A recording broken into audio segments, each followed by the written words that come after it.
parts of your character do you most identify with? If you guys haven't heard her name, you obviously are hiding under a rock. Today, I'm joined with a star of the hit series Vida.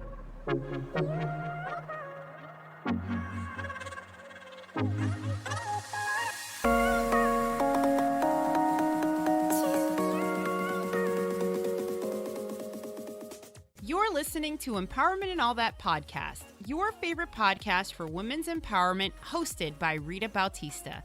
It's time to be reminded of the authority of your inner goddess and elevate the power within. Are you ready? I'm joined with Chelsea Rendon, who is a star of the hit series Vida. And if you guys haven't heard her name, you obviously are hiding under a rock because she's been on shows from like Shameless to obviously being one of the number one stars on the show Vida. Thank you so much, Chelsea, for joining me today. I'm super excited to have you here. Thank you so much. I'm so excited. So, Chelsea, what has been one of your favorite roles that you've played so far? Definitely Madi is on the top just because being able to live with her for 3 years and 3 seasons, and she's one of the first characters that I played that is written so well and she's so layered. She's the badass activist and she's woke and she's strong, but then she deals with the machismo-ness in her household and she's super weak and vulnerable. And then she's in her love life with Tlaloc, super naive, and and there's all these layers to her, which I think is really important to portray. And that's been my favorite part of her, to show all the different sides of her. So what parts of your character do you most identify with? Well, me and Madi, I'm also born and raised in like Montebello, East LA. So we're from like the same area. I'm also like a tomboy because she's not a girly girl, but she takes care of herself. You know what I mean? That's one of the things I also loved about filming, is that I was always in teddy shoes and like jeans. So it was like, yeah, I didn't have to worry about heels. But she's very much in your face and like unapologetically herself, which I'm definitely like that. And I definitely fight for what I believe in, like Madi. So I absolutely love that. And for the people who are listening, you know that I'm all about telling it like it is and trying to get you guys to understand just like the power of who you are and not being afraid of really standing in that light and talking about that and being very upfront and honest. Do you think that your upbringing lent itself to you being that bold and forward, or do you think that was something that you grew into?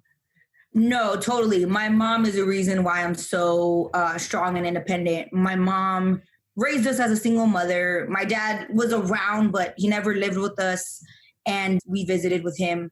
And she just did it all. She juggled a full-time job and then taking care of me and my sister. And then when I started acting, juggled taking me to auditions and to set and still doing regularly mother things. And my mom actually had breast cancer when I was little. And she still would wake up and take us to school and pick us up. And she couldn't really cook because she was like sick. And my sister would make us cup of noodles. She just taught us how to be super, super strong. And I definitely owe all of my strength to my mom. Oh, I love that. My mom was super strong too. She still is very strong. So I can totally relate to that. You started your acting career at a very young age, so at like 6 years old. Yes. Tell us a little bit about that. At such a young age, what is a person thinking when they're going to a set, when they're being asked to perform? Well, for me, it was always in my blood. I came out of the womb ready to perform, I like to say, but I never saw it as work. For me, it was always fun. I think it took me a while to realize that auditions weren't a job, that was a tryout for the job. But no, it was just so much fun. I always had such a great time. And I think being little, like the cast and the crew is so like endearing to like little kid actors, because they're like, oh my God, you're so cute. You're already like doing this. So I got so much love from a lot of people.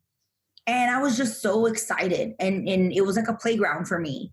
So I was always curious, like, why is the light up there? Or, oh, that crane's up there. What does that mean? And oh, can I be behind the scenes? And I remember when I was on an episode of ER, the director actually let me yell action. And everyone was so confused because my little girl voice was like, action. And everyone's looking around like, what the heck? And he's like, action. And then like they started the scene, but it was so funny. Yeah, it was amazing. Oh my gosh. Is there anything that you wish would have been a little different in your acting career since you started so young? I think the only thing in a sense is I was the only one in my family to be an actor. So it wasn't like my parents and my grandparents and we knew what to do or anything. Like I'm the first one. My mom also has like that immigrant mentality in the sense of like, just take what they're giving you. Don't ask for more. So like when there were times where like I was like testing for a project or like the top 3, my reps were trying to get me more money and she'd be like, no, don't make her lose this opportunity. Just like let her book the job. And now I'm able to see like could have asked for more and it wouldn't have been anything bad. It's just like part of the negotiations. That's part of the business. So that's the only thing that I feel like I wish would have been a little differently. Like if maybe my reps had the leeway to negotiate a little bit more on my behalf. Not that I think it would change my life in any drastic way, but maybe my quote would be different already before it changed recently or something, you know what I mean? Like that I would just have a little bit more value than I felt like I did in the past. I love that you bring that up. One of the topics that we pretty much hear almost repeated with women in general. And it's interesting that that would be the one thing that you would talk about is the value, wishing somebody would have negotiated higher on your part, on your behalf. Do you think that would have been any different if you would not have been Latina? Yes, because, well, maybe not. If I was white specifically, it would be really different. But if I was another form of immigrant, then my mom might still have that same mentality. Mm-hmm. But I think it just stems from, at the end of the day, like the white privilege that people have that they don't realize. You could be doing the same job as somebody else for the same amount of time, same resume, and a white man will still get more than you. And like how unfair that is. And so I think if I was white, full on white, then maybe it would have make a difference. But if I was any other type of child of an immigrant, you know what I mean? Even though my mom was born here, but she still had that mentality. So I think that's the biggest thing, that immigrant mentality that we need to kind of let go of. I absolutely agree. There's a pretty interesting statistic, now that you bring that up, that states that Latinas make 54 cents on the dollar of their white counterparts. How do you think we can go about changing that statistic? I think the first thing is asking for more ourselves, not to be afraid to ask, but also not to be overzealous with it and not to be like, I want $1 million. And then be like, okay, hold on, you're not going to get $1 million.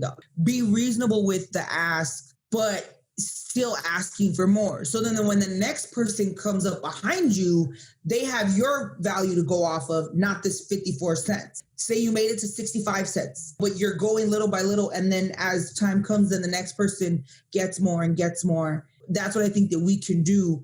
But I think at the end of the day, like we need to have allies. Like we need to have the white man be our ally and the white woman be our ally and accept what has been going on.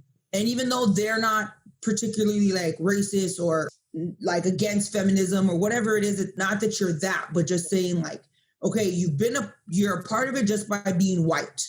So now extend an olive branch and from there we'll go. That's pretty powerful.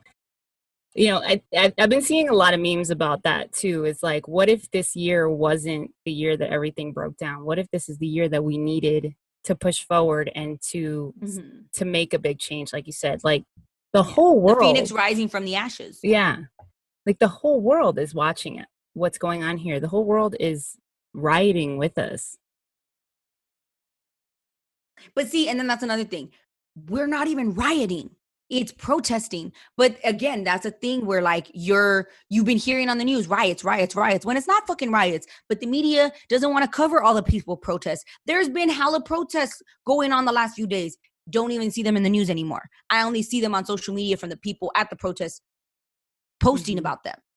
But so it's not a story that's going to get all the people watching. So the news doesn't care. You know what I mean? And that's where, again, media plays a big part in the story. What exactly is the story? And again, everybody was talking about the rioting. And it was like, no, there was 10,000 peaceful protesters and 20 stupid kids that we're looting. That's the true story. But nobody wants to say that because it doesn't sell. It's not clickbait. You're not going to click on it and be like, oh my God. You know what I mean?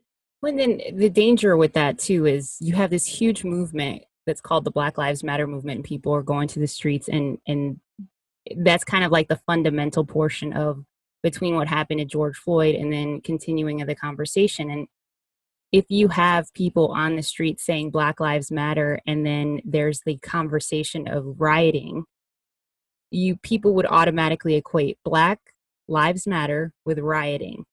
And then Rioting, like exactly. basically dilute the message of the positivity that's coming out of all of this. So, you know, it's kind of like you said earlier, right? The Karens that say things without even knowing sometimes. I got myself caught up in a social media war. But it wasn't, and all I was trying to do was tell them, listen, you guys have to be very careful with the language that you're using, because the language is the most powerful part of this. If you're throwing around the words thug and criminal, when people are out on the streets protesting and, you know, it's all about Black Lives Matter, then people were going to automatically associate criminals and looting and rioting, like you said, with such a positive movement that's trying to make a change for everybody, specifically for the Black men. No, I had an issue on Twitter where when we had, I think it was episode 3, when Mari had an ICE scene where she sees a guy get detained and the ICE officers break his window in his car to get him out. And somebody was like, that's what's wrong with the media. You have these people, the producers portraying ICE, and an arrest would never happen like that. And, you know, blah, blah, blah, blah, blah. And they were adding me because, of course, I'm the character playing, you know, Mari.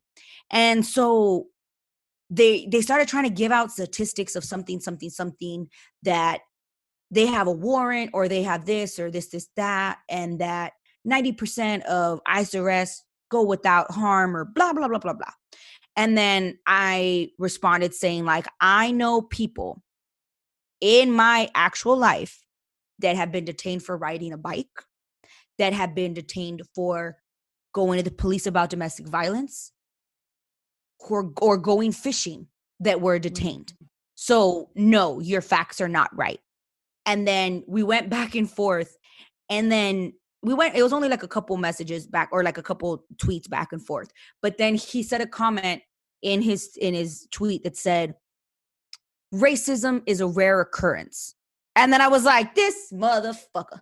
And I was like, okay. So then I was like, no, I'm like, not even worth my time. So then I literally replied and I said, the fact that you just said, and I put in quotes, racism is a rare occurrence, means that I don't even need to have this conversation with you, because you won't even be honest with yourself. Ahmaud Arbery was chased down and murdered for jogging while Black. And that's not the one time this has happened. So if you can say that, there's no reason to talk to you, because you are truly like blinded. And then he was like, oh, well, I didn't say that it never happened. I just said, and I didn't even reply, because I'm like, why am I going to argue and give my energy to someone that it's not going to matter what I say? And so that's where I have to check myself, is like, I'll go back and forth with you if it's something that I feel that we're having an open communication and open conversation. But if you're so narrow-minded to be like, racism is a rare occurrence, sit down. Sit down. I'm not going to deal with you. That's because you've never experienced racism, guy on the other side of the computer. Exactly. I think that's what's really funny too about that. It's actually not funny. It's kind of like, clearly you don't get it because you've never had to deal with any of this. Now, there are those who argue reverse racism, and I'm just like, dude, when you've had to experience this your entire life, reverse racism is just one thing that you get, like one day of the 365 that we get regularly. You know, there weren't systems created for you to be oppressed purposely, you know. And again, like I said, the fight isn't necessarily against white people, it's against the white supremacy mentality that needs to be gone, because we're all supreme, all of us. from the uneducated to the Ivy League grad. I was hoping that people would be able to see that we are all human beings. We all bleed blood. We all have hearts, and we need to breathe. So therefore, we are all at a possible risk to get COVID. That would humanize everyone. You know what I mean? Like that everyone would be able to see everyone else as a human because you are just as much as risk at me as me. Not counting the people that are more at risk because of other issues. You know what I mean? So that at least like people would understand we are all the same. And then with the Black Lives Matter movement, it's not even that we should be all the same, but like, how hard is it for you to say Black Lives Matter? That's the bare minimum. You know what I mean? Like they matter, bare minimum, like everybody matters. But the fact that we have to fight to be able to say Black Lives Matter and you don't understand that is like, that's the problem.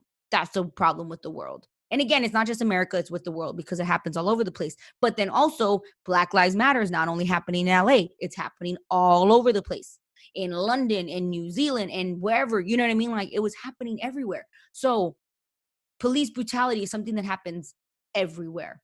We just happen to live in a place that's run by 45 who is crazy. I think, it's crazy to say this, and I'm going to say this, and I feel like, and you tell me what your thoughts are on what I'm about to say, but I feel like we needed him to come into office to remind ourselves of our validity and our power and our voices in this country. Yo, hold on. What's validity? Because I don't even know what that means. What's validity? Like how valuable, like our, that we're valid, basically. She's like, girl, slow down. Okay. I'm like, girl, you just said a really like smart word. I was like, like, our value, like on the most basic level, like you said, we all need to breathe. And that's what's ironic about all of this. You're right. We come out of COVID and the guy dies being asphyxiated by a freaking knee of a police officer. Mm-hmm. Well, I have two things to say on that. First, I worked on this movie called The Infiltrators, where I play a real life activist who got herself detained into a detention center in order to get people out. And she's a badass. And I compare her to a firefighter because she's literally risking her life. And the first conversation I had with her to like research the character, because again, I'm playing a real human being. And I had asked her, well, how do you feel that Trump won?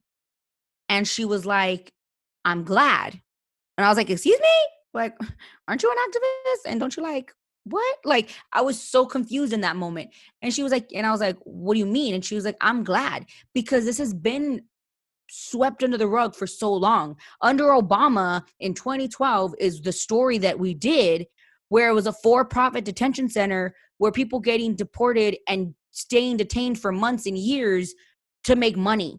And people that, again, were detained for riding a bike, for fishing without a license. A woman from the Congo was detained for trying to finally go and put a police report on her husband for abusing her. And she was detained. And so that was happening under Obama. And Obama actually stopped the deportation of his uncle. So this was all happening under Obama, who everybody loved. So the thing that she said was that now it's going to be front page news. It's not going to be swept under the rug anymore. So I'm thankful for that. I'm glad for that. And that really shook me to my core because I was like, oh shit. Okay, now I have to see it a little differently. So that was a big thing. So again, it's like a necessary evil. And then that leads me to my second thing where Chris Rock had a joke in his special where he's like, if Bush gave us Obama, Trump is going to give us Jesus. So he's like, Jesus is going to come down and he's going to take care of us because after Trump, we got to have Jesus. So, it's one of those things where it's like the quote unquote corny things of like the darkest before the dawn or it's beautiful after the storm or whatever, all those things. Like we are living in this time of so much hate. And Dr. King said it, only light can take out the darkness. Only light can beat the darkness. So we have to spread love and we have to spread light. And that means supporting a movement like Black Lives Matter and supporting people against police brutality. And doing that as loudly and as proudly and also lovingly, as in loving the people that are next to you as possible, and not giving up. And that means showing up to vote. That means putting your money where your mouth is and not supporting the organizations that are supporting Trump. That's the thing. Like, my mom was having to go do some stuff, and I was like, Mom, don't go to Home Depot, go to Lowe's. And she was like, okay. You know, It's like, yeah, it's just lumber. I know. My mom was like, what are you talking about? But there's only a Home Depot around here. I was like, I don't care. Drive an extra 10 minutes. Like, you can't go to Home Depot, you know? And that's something where, again, it's the same thing like we were talking about earlier with, you know, as an audience and in your viewership counting, as in our money is what controls this world. So if we say we are no longer going to go to Starbucks and everybody actually doesn't go to Starbucks, Starbucks would be run out of business. You know what I mean? Like, we have the power to do that. But that's where we have to be like, okay, I'm not going to have my double chocolatey chip anymore. You know what I mean? Like, we have to be willing to sacrifice, and we got to put our money where our mouth is. And, you know, that's why, like, I got my hair done recently with a friend who has her little spot. You know what I mean? There's no big salon. She built her own salon in the back of her house. You know what I mean? I go to a Latina-owned nail salon. You know what I mean? Like, and I give my money to, like, Vida Cosmetics. You know what I mean? And like I said, Can Parlor and Latina-owned companies. And we have to do that. Like, that's something that I want to tweet or like on Instagram one of these days, because I've been wanting to go. I need to buy a bathing suit. But I also feel like I've been kind of taking a break from social media the last couple of days because I've been having my own family stuff. And with everything going on, I was like, I need to just kind of be in a bubble. So, like, I literally told my mom, like, don't talk to me until Monday, please. Like, I love you, but I need a break.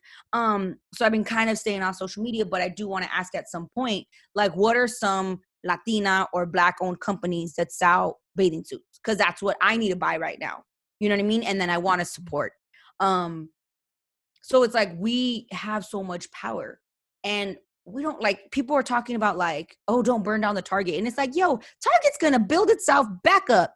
Don't burn down those mom and pop spots that don't have that bailout money from the government, because the government has been giving big ass corporations hella money, and they don't want to give us another stimulus check, which I don't get a stimulus check, but technically all the people that get the stimulus check, you know what I mean? Like, so it's like, we got to support the mom and pop spots. Like, I still go, like, the other day was the first time I went to this spot called Tacos Don Cuco that I love in East LA. And I was like waiting in my car, and I was like, okay, I want to jump out before I see the line start, because I want to be first, get in the car and like leave. You know what I mean? Because I'm trying to still be safe. And it was one of those things where it's like, they have a support. They have a community that goes there and buys their food. You know what I mean? And we got to do that. And we have to support. And that's where our money matters. So, like, if we have to say, okay, boycott Target, okay, then don't go to Target. Shit, there's Walmart. There's, like, Marshalls and all these other stores, technically, that you can go to. So we have to figure out what we can do to use our money in the right way, use our voice in the right way, and use our vote in the right way. You know, Latinas specifically are injecting $1.7 trillion into the U.S. economy prior to COVID. And here's the thing. We're probably one of the most resilient cultures out there, because, like, we're not afraid to, you know, start from zero and work our ways back up again. But the thing is that you're absolutely right. When you have that much buying power, you can control where that money goes if we all do this in unison. And it's, you know, sometimes it is boycotting or in our own way of, like, not getting our cold brew from Starbucks with no sugar. But, but, you know, I mean, you're absolutely right. It's like, what coffee shops, which I'm pretty sure you know some that you pass by, you know, like maybe some Venezuelan or like Colombian coffee shops, or going to the mom and pop store to buy a cup of coffee. You know, it's, I mean, they're using our coffee beans anyway. Like, yeah. Yeah, I ordered my breakfast from some little spot. Yeah, I ordered my breakfast today from this little spot that I like called Mex Cocina Cafe, which is off of like Burbank and like Hollywood Way or North Hollywood Way or something. Mm. But I told my man, like, oh, they have café de olla. You want that? You know what I mean? Like, and it's like, there are those options. All you have to do is the same way I was talking about writers or like showrunners looking for writers. Like, you can't be lazy. You have to look. You have to put a little bit of effort. And as Americans, we're so used to things being so easy. You know what I mean? And they talk about gluttony, right? I didn't even know what that was until a couple years ago. And then they were like, yeah, like you get a big ass plate of food and you keep eating, even though like you should have stopped eating like 20 minutes ago. You know what I mean? Like, and it's like, as Americans, we are so fortunate and we don't even know how fortunate we are. So we have to be smart and just do things better. And that means Googling, where's a mom and pop spot around here that has coffee that I'm looking, you know what I mean? Or ask friends, you know what I mean? Like, we can do that, but we have to make the effort to do that. Make a little bit more effort and do some research and support the mom and pops, because especially right now, you know, everybody's penny pinching and trying to figure out exactly where their money's going. But, you know, if you can help out Doña Sucena's versus going to, you know, the regular place that you go to, maybe it's like Payway or something. Go eat your authentic food. And if you're not Latino, like, go find some authentic food to eat. Like, support the mom and pops. But I got a random question for you. So, you know, going off the topic a little bit, but I'm kind of curious. If I were to open up your Netflix account right now, what would I be surprised to find? I just finished on Netflix and started on CBS because they don't have it on Netflix yet. NCIS. I just finished like 10 seasons of NCIS. So it finishes up to season 15 and I'm towards the end of season 16 on the CBS All Access. But so that's what I have been watching.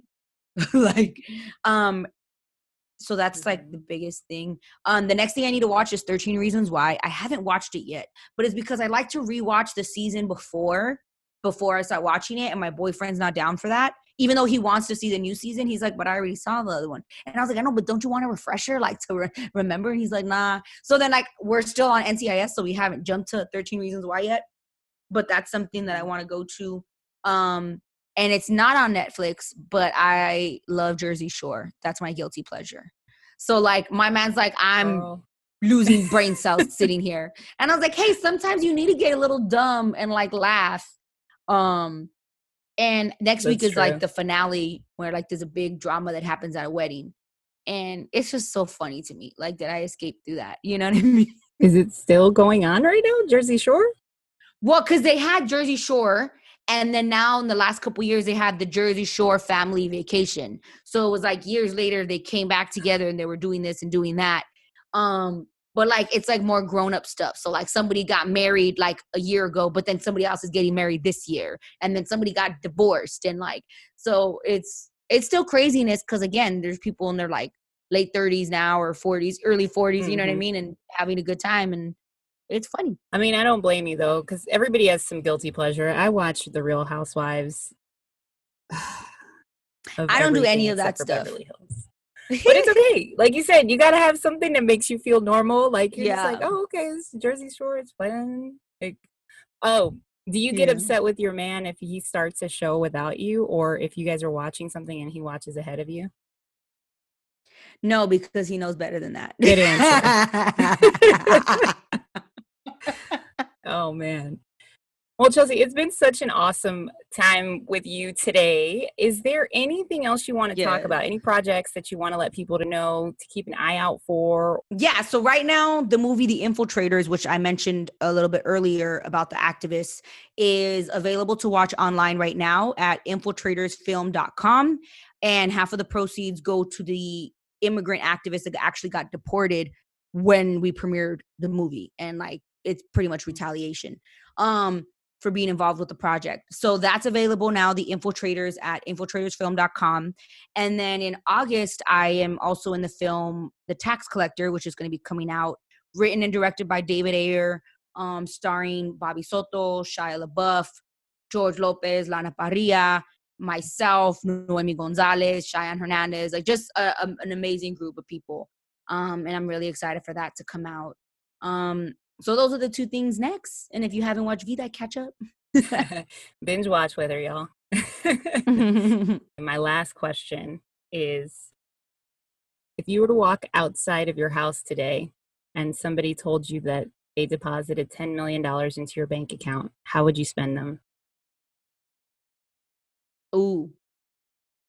Funny enough, there's a house that my boyfriend just showed me that was really nice. That I was like, oh my God. So I would get that house because it's only like it's like a block away, but it's just bigger. So I would do that. I would buy my mom a house. Okay, so say that that's like 500. Well, no, it's a little bit more than that, like 600-700. And then I'd buy my mom a house, which would probably be another 600,000-700,000. And then I don't have any more debt. I'd put money for my niece's school, like college fund aside. I'd buy my brother a truck because he wants a truck. I would maybe buy my sister a house because I love the kids, and invest in 2 movies that I want to do. So I would at least have about 5 million left. And I would save that and put it into some CDs for like 6 months and get a hell of an interest. You know what I mean? But so that's what I would do. That's right. Growing that Latina equity, baby. All right, Chelsea. Well, it was such a great time, again, as I said, for having you here with us. And you guys follow Chelsea on Instagram, on all social media handles. Follow her on Twitter so you can watch her beat up on people. No, I'm just kidding. But she does have some really awesome interviews and all kinds of really great stuff going on her social media feeds, guys. So watch out for her next film and a star on like the Hollywood Walk of Fame. Yeah. Oh, that'll take a lot of time. You never know, girl. I'm happy. I'm waiting. We need some more Latinos. We need some more Latinas on the Walk of Fame. So we need to rally behind you. And remember, make sure to keep it positive or don't keep it at all. Yeah.